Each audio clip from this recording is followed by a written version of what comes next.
Diabetes mellitus tipo 1. A diabetes mellitus tipo 1 consiste em um distúrbio metabólico caracterizado por hiperglicemia persistente, decorrente da deficiência na produção de insulina ou na sua ação. A deficiência na produção de insulina possui dois mecanismos já estabelecidos: a autoimune A1A, que possui anticorpos, anti-ilhotas, anti-GAD e anti-A2, identificados como marcadores da doença autoimune, que muitas vezes aparecem nos exames antes mesmo das manifestações clínicas. Uma característica dessa deficiência autoimune é o processo de destruição das células beta-pancreáticas, denominado insulite, que ocorre pela agressão imunológica mediada por células linfocitárias, macrófagos e células natural killer, sendo, portanto, um processo dependente da imunidade celular. Esse processo acarreta a destruição gradual e progressiva das células beta das ilhotas de Langerhans e, posteriormente, a falência da secreção pancreática de insulina. Outro mecanismo é a idiopática, ou A1B, que não possui marcadores de doença autoimune, não sendo identificada a sua causa. Ambas levam à destruição gradual das células beta-pancreáticas, que são as produtoras da insulina. A insulina, ela trabalha como uma transportadora da glicose para dentro da célula. Ela leva a glicose para a célula. Ela tem esse mecanismo. No Brasil, a DM1 corresponde de 5 a 10% de todos os casos de diabetes. Então, existem vários tipos de insulina e elas variam de acordo com o início da ação, que é a velocidade com que a insulina começa a trabalhar após a injeção, o pico, que é a hora em que a insulina atinge o ponto máximo no que diz respeito à redução de glicemia, e a duração, que é o tempo em que a insulina age no organismo. E a gente tem as insulinas de ação lenta, que tem duração em um dia inteiro e por isso a quantidade no sangue mantém-se constante para imitar a insulina basal e mínima ao longo do dia. Ultralenta, que seria a ultralonga, que chega a agir por 2 dias, o que pode diminuir o número de furadas que o paciente recebe e melhora a qualidade de vida do diabético. Existe também a insulina de ação intermediária e age cerca de metade do dia, entre 12 a 24 horas, que também imita o efeito basal da insulina, sendo aplicada de 1 a 3 vezes por dia. Isso depende da quantidade necessária para cada pessoa e também da orientação do médico. A insulina de ação rápida ou regular é uma insulina que deve ser aplicada cerca de 30 minutos antes das refeições, geralmente 3 vezes ao dia, e que ajuda a manter os níveis de glicose estáveis após a ingestão de alimentos. E tem a insulina de ação ultra rápida, que tem um efeito mais imediato e geralmente ela é aplicada antes de comer, imediatamente, ou em alguns casos logo após comer, que imita a ação da insulina que é produzida quando comemos para evitar que os níveis de açúcar no sangue fiquem altos, que é chamada a insulina em bolos, que o nosso pâncreas ele produz esses dois tipos. Ele secreta, a basal, que é uma secreção constante de insulina, que permanece em níveis baixos no sangue o tempo todo e é produzida em forma de gotas contínuas. E em bolos, que seria a quantidade maior de insulina que são liberadas na circulação sanguínea em uma que mais necessita, ou seja, quando a gente faz nossas refeições. Contagem de carboidrato. Para aplicar a contagem de carboidratos em um paciente com diabetes tipo 1, deve-se conhecer a quantidade de cada carboidrato a ser ingerida em cada refeição. Essa quantidade de carboidrato será definida pelo nutricionista, baseada em seu peso, atividade física, medicação, qual o tipo de insulina e o estilo de vida, no que vai definir o seu plano alimentar.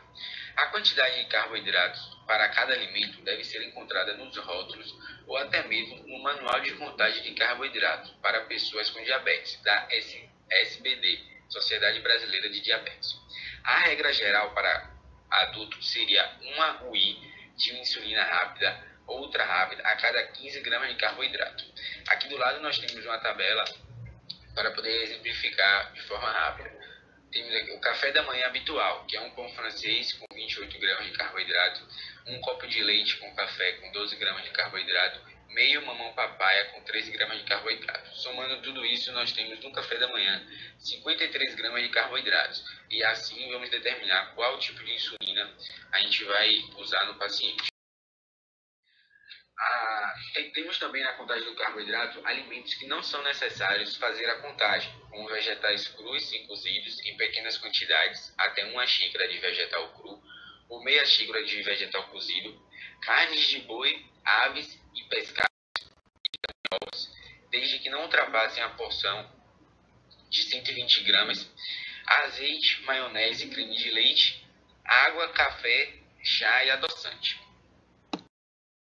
Então, a diabetes está associada a várias patologias, e dentre uma delas é a depressão, que tem um impacto muito prejudicial sobre o controle glicêmico, assim como o diabetes mal controlado também acaba intensificando os sintomas depressivos.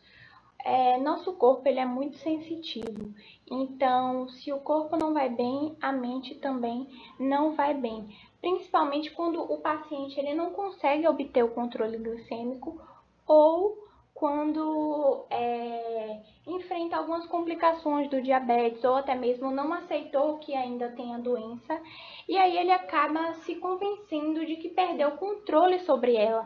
E isso acaba levando a um desânimo que, se levado à frente todos os dias e não for aceito, o paciente acaba desencadeando realmente uma depressão e pode promover um ciclo vicioso que prejudica o controle da doença e dificulta a realização de tarefas necessárias para atingir o bom controle glicêmico. Então, sempre que possível, buscar a ajuda de algum profissional da saúde com experiência em diabetes pode ajudar bastante.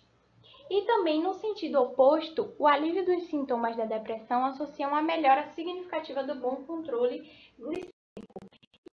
Foi feito um estudo também que mostrou que ainda a prevalência da depressão foi maior em mulheres do que em homens.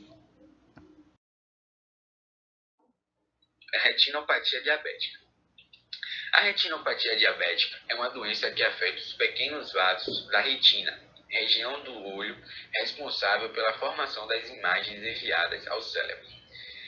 O aparecimento da retinopatia diabética está relacionada principalmente ao tempo de duração do diabetes e ao descontrole da glicemia. A hiperglicemia desencadeia várias alterações no organismo, entre outros, levam à disfunção dos vasos da retina. Geralmente afeta ambos os olhos e se não diagnosticada e tratada precocemente, pode levar a cegueira irreversível. No entanto, o aparecimento ou progressão da doença pode ser prevenido pelo controle adequado dos níveis de glicose no sangue. A retinopatia diabética é uma das principais causas de cegueira em indivíduos de 20 a 74 anos. Após 20 anos de doença, mais de 90% dos diabéticos tipo 1 terão algum grau de retinopatia. Exames oftalmológicos regulares são importantes para detectar complicações oculares decorrentes do diabetes e permitir o início dos tratamentos o mais cedo possível, quando as chances de controlar a doença ainda é possível. Existem dois tipos de retinopatia diabética. Retinopatia diabética não proliferativa, que corresponde ao estágio inicial da doença, no qual há hemorragia e vazamento de líquidos de pequenos vasos da retina, levando a um edema local. E a retinopatia proliferativa é um estágio mais avançado da doença, no qual áreas da retina deixam de receber sangue devido ao dano permanente nos vasos sanguíneos. A formação de vasos anormais, chamados neovasos, que causam grandes hemorragias e algumas vezes deslocamento da retina.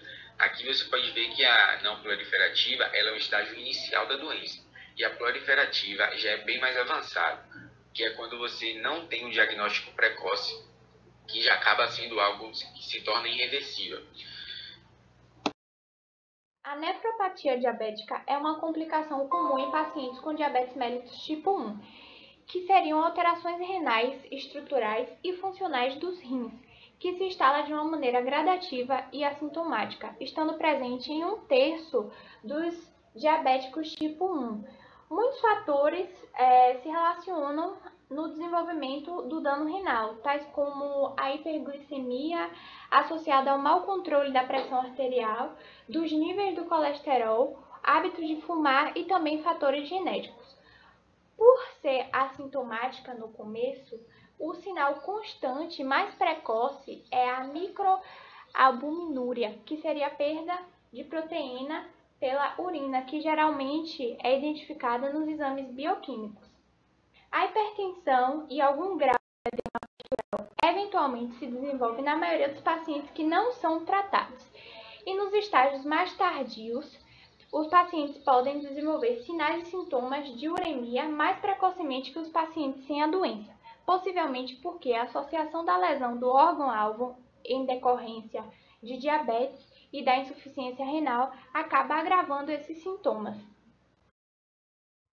A nefropatia é classificada em 4 estágios principais. O estágio 1 seria a hiperfiltração, que tem um aumento do ritmo de filtração glomerular e normoalbuminúria. Rins aumentados de tamanho bilateralmente foram encontrados em pacientes nesse estágio da doença. A hiperfiltração é a expressão inicial do envolvimento renal no diabetes mellitus e por isso é importante ser detectado logo no início, porque tem um potencial de reversibilidade, principalmente através de rigoroso controle glicêmico. Tem o estágio 2, que é microalbuminúria ou nefropatia incipiente, que a excreção urinária de albumina situa-se entre 20 e 200 ou 30 e 300 mg durante 24 horas. O ritmo de filtração glomerular usualmente encontra-se elevado de início com tendência ao declínio quando a albuminúria alcança valores superiores a 700 mg por minuto. Estágio 3, proteinúria ou nefropatia clínica.